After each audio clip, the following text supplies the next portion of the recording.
तर चला विद्यार्थ्यांनो, आता आपण बघूया सेशन नंबर 2. सेशन नंबर 2 मध्ये आपल्याला नॉलेज चेक यावर क्लिक करायचं आहे. नॉलेज चेक यावर क्लिक केल्यानंतर आपल्याला स्टार्ट करायचं आहे. स्टार्ट केल्यानंतर पहिला क्वेश्चन आहे, ओपन असलेल्या टास्क विंडोची तुम्हाला फेरमांडणी करायची असेल तर यापैकी कोणत्या पर्यायाचा वापर तुम्ही कराल. म्हणजे ओपन असलेला जो टास्क विंडो आहे त्याची फेरमांडणी आपल्याला करायची आहे. तर त्यासाठी आपण टास्क व्ह्यू हे ऑप्शन घेत असतो. बघा या ठिकाणी दिसत आहे टास्क व्ह्यू हे ऑप्शन आपण इथे घेत असतो. इथे जसं साऊंडचं दिलेलं आहे, तर हे सेकंड ऑप्शन आपलं बरोबर आहे. सेव्ह अँड नेक्स्ट करायचं. खालीलपैकी कोणते बटन वापरून तुम्ही हेडफोन चालू किंवा बंद करू शकता. तर हेडफोन चालू आणि बंद करण्यासाठी आपल्याला जे हेडफोनची बटन असते त्यावर क्लिक करायचं असते. आता इथे बघा तुम्ही चारही ऑप्शन पाहू शकता. इथे TFTची बटन दिलेली आहे आणि या ठिकाणी दिलेली आहे हेडफोनची बटन. तर हे ऑप्शन याचं बरोबर आहे. हे सेकंड घ्यायचं आहे आणि सेव्ह अँड नेक्स्ट करायचं आहे. थर्ड क्वेश्चन आहे, खालील दाखवलेल्या पर्यायापैकी कोणता पर्याय तुम्हाला तुमच्या सिस्टीमवरील आवाज ॲडजस्ट करण्यासाठी मदत करेल. म्हणजे व्हॉल्यूमची बटन आपल्याला या ठिकाणी बघायची आहे. तर बघा इथे दिलेली आहे का, इथे स्टार्ट बटन दिलेली आहे आणि सेकंड ऑप्शनमध्ये काय दिलेली आहे, व्हॉल्यूमची बटन दिलेली आहे. म्हणजे सेकंड ऑप्शन हे आपलं बरोबर आहे. सेव्ह अँड नेक्स्ट करायचं. नेक्स्ट क्वेश्चन आहे, तुमच्या कम्प्युटरवरील ऑडिओ ऐकण्यासाठी तुम्ही हेडफोन कुठे प्लग इन कराल. तर हेडफोन प्लग इन करण्यासाठी आपल्याला इथे ऑप्शन दिलेला आहे. बघा इथे जे एक ग्रीन कलरचं सिम्बॉल दिलेला आहे छोटासा, तर हे याचं ॲन्सर बरोबर आहे, म्हणजे सेकंड ऑप्शन. नेक्स्ट क्वेश्चन आहे, तुमच्या कम्प्युटरवर आवाज आणि संगीत ऐकण्यासाठी यापैकी कोणत्या उपकरणाचा तुम्ही वापर कराल. तर आवाज आणि संगीत ऐकण्यासाठी इथे CPU दिलेला आहे, हे आहे नाही. त्याच्यानंतर इथे हेडफोन दिलेला आहे, तर हेडफोनचा उपयोग आपण करत असतो. तर या ऑप्शनवर आपल्याला क्लिक करायचं आहे. Save and next. कम्प्युटर जे भौतिक पार्ट तुम्हाला दिसू शकतात आणि ज्यांना तुम्ही हात लावू शकता त्यांना एकत्रितपणे काय म्हटले जाते. तर याला आपण हार्डवेअर असं म्हणत असतो. याचं उत्तर आहे हार्डवेअर. सॉफ्टवेअर, स्मार्टवेअर आणि टचवेअर नाही आहे. हार्डवेअरवर क्लिक करायचं. Save and next. सातवा क्वेश्चन आहे, या ऑप्शनचा उद्देश हार्डवेअर आणि सॉफ्टवेअर ह्यांचे कम्प्युटर, स्मार्टफोन कार्यक्षम वापर होण्यासाठी आयोजन आणि नियंत्रण करणे हा असतो.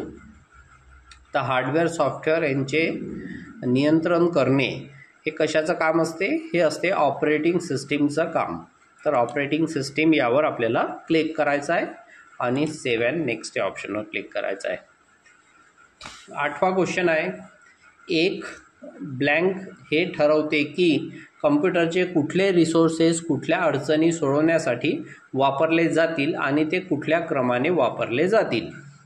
तर स्मार्टफोन, हार्डवेअर आणि कम्प्युटर हे याचा ऑप्शन नाही आहे. ऑपरेटिंग सिस्टीम, ऑपरेटिंग सिस्टीम हे कुठल्याही अडचणी सोडवण्यासाठी वापरलं जाते. तर हे याचा आन्सर आहे. नववा क्वेश्चन आहे, डेस्कटॉपमध्ये खालील 3 पार्ट्स असतात, ऑपरेटिंग सिस्टीम, आयकॉन आणि hardware. Hardware taskbar, wallpaper, wallpaper desktop icon, icon wallpaper आणि टास्कबार. तर डेस्कटॉपवर काय असते, आयकॉन असते, त्यानंतर वॉलपेपर पण असते आणि टास्कबार हा सुद्धा डेस्कटॉपवर असते. त्याच्यामुळे हे ऑप्शन याचं बरोबर आहे. 10वा क्वेश्चन आहे, एखाद्या कम्प्युटर स्टार्ट किंवा रिस्टार्ट करणे ह्याला काय म्हणतात. तर याला बूटिंग असं म्हणतात. स्कूटिंग, रूटिंग आणि म्युटिंग हे ऑप्शन नाही आहे. बूटिंग हे ऑप्शन बरोबर आहे. सेव्ह अँड नेक्स्ट करायचं आहे आणि you have attempt all question end exam yes करायचं. तर बघा इथे आपले नॉलेज चेकचे प्रश्न कंप्लीट झालेले आहेत.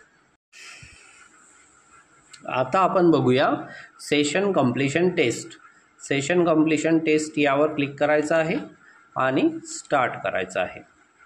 तर बघा, पहिला क्वेश्चन आहे, इन्फॉर्मेशन सिस्टीममध्ये प्रोसिजर हा एक अतिशय महत्त्वाचा भाग का असतात? तर इन्फॉर्मेशन सिस्टीममध्ये प्रोसिजर म्हणजे काय? तर प्रोसिजर हे असते एक यूजर मॅन्युअल.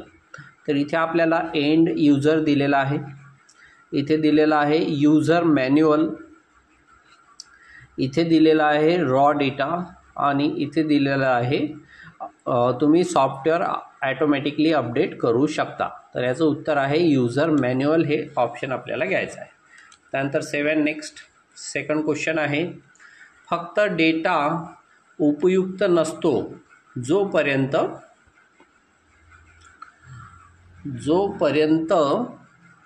इथे 4 ऑप्शन दिलेला आहे, तो व्यवस्थितपणे मांडला जात नाही, तो विविध स्रोतांकडून संकलित केला जात नाही, त्यावर प्रक्रिया करून त्यातून माहिती मिळवली जात नाही, तो अतिप्रचंड असतो. तर याचं उत्तर आहे त्यावर प्रक्रिया करून त्यातून माहिती मिळवली जात नाही. हे थर्ड ऑप्शन याचं उत्तर आहे. तिसरा क्वेश्चन आहे, सीडीवरील वर्तुळाकार मोकळ्या जागांमध्ये ट्रॅक्स चुंबकीय माध्यमातून माहिती साठवली जाते. तर बरोबर आहे, सीडीवर ही ट्रॅक्स म्हणजे गोलाकार पद्धतीने माहिती साठवल्या जाते. चौथा क्वेश्चन आहे, अनइन्स्टॉल प्रोग्राममुळे कम्प्युटर हार्ड डिस्कवरील नको असलेले प्रोग्राम काढून टाकता येऊ शकतात. तर अनइन्स्टॉल प्रोग्राममुळे कम्प्युटरवरील नको असलेले प्रोग्राम काढून टाकले जातात. याचं उत्तर आहे बरोबर.